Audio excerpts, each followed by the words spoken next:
Got a question asking if a landlord in California can refuse a tenant from getting internet service in the residential rental. Hi, my name is Rob Wells. I'm the Landlord Warrior on TikTok and YouTube. Please feel free to like, share, and subscribe to our videos.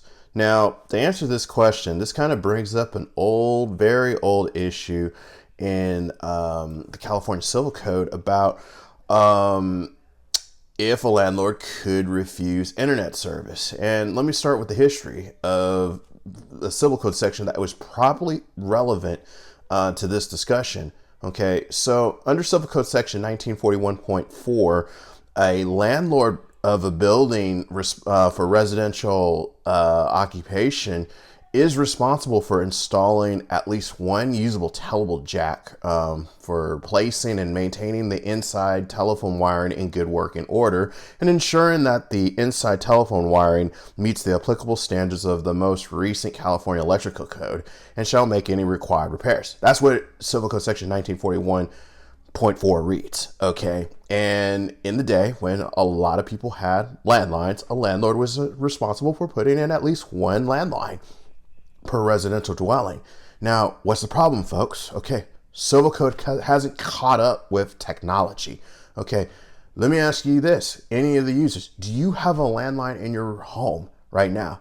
I know I don't, and I know a lot of people don't. And in fact, a lot of us, including in my own business, I think the courts as well, a lot of people have moved to VoIP or voice over internet protocol for phones. Okay, we don't technically have the traditional phone line, as you will. It is rather an internet line. So the answer to this user's question, I think that if this ever were to come up in court and if this landlord wanted to spend money on appeals and lawyers, to argue this point, I think someone's going to pull up this code section and go, I know it says landline, but internet kind of uses the same thing, and that's kind of how we communicate now.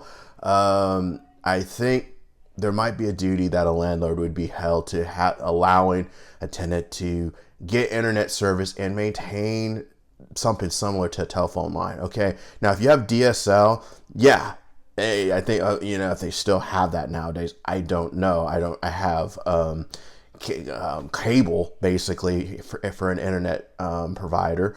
So I would think someone could make that argument in court that, hey, if a property doesn't have the capability to have internet, the landlord might have to allow the tenant to get internet service via like cable, that type of deal, and allow installation of that service in there. Okay, if you have internet like DSL that uses a phone line, I think that's the answer to this question is yeah. I think a landlord does have some obligation to allow, couldn't refuse a tenant to get internet. Okay, now it's a big gray area, okay, because Civil Code section 1941.4 talks about telephone lines, but I think in this day and age where I think most of us use the internet, I think that an analogy can be made. And guess what's going to happen, folks? Okay, even if the courts disagreed and said, hey,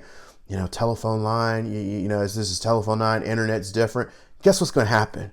The legislature is going to find out, and they're going to find out, oh, we probably need to update this Civil Code section to allow for internet access, and landlords are going to be responsible for that. So stay tuned. It's probably going to happen eventually. It's just probably not on the radar of the legislature right now. So long story short, landlords, if you came to me with this question, I would tell you, you know what? You need to allow your tenant to get internet service. This is basically the same thing as a phone line back 30 years ago. Okay, it's just we changed the form of communication. Okay, and I know it says telephone line and we're using VoIP over internet. Potato.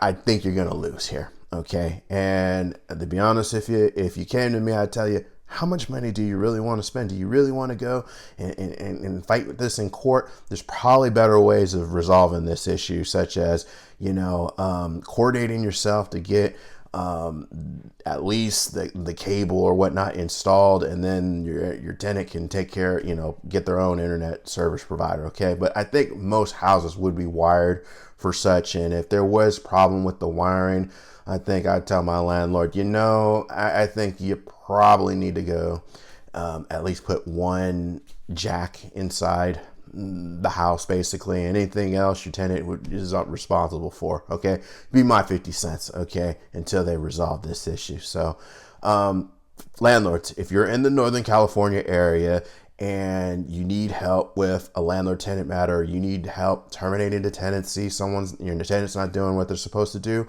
feel free to reach out. You can go to our profile below. You can book a free case review by clicking on our website. I'll ask you a couple of questions to see if we're a good fit or not. Put your comments, questions down below. Until next time, folks, I'll talk to you then. Thanks.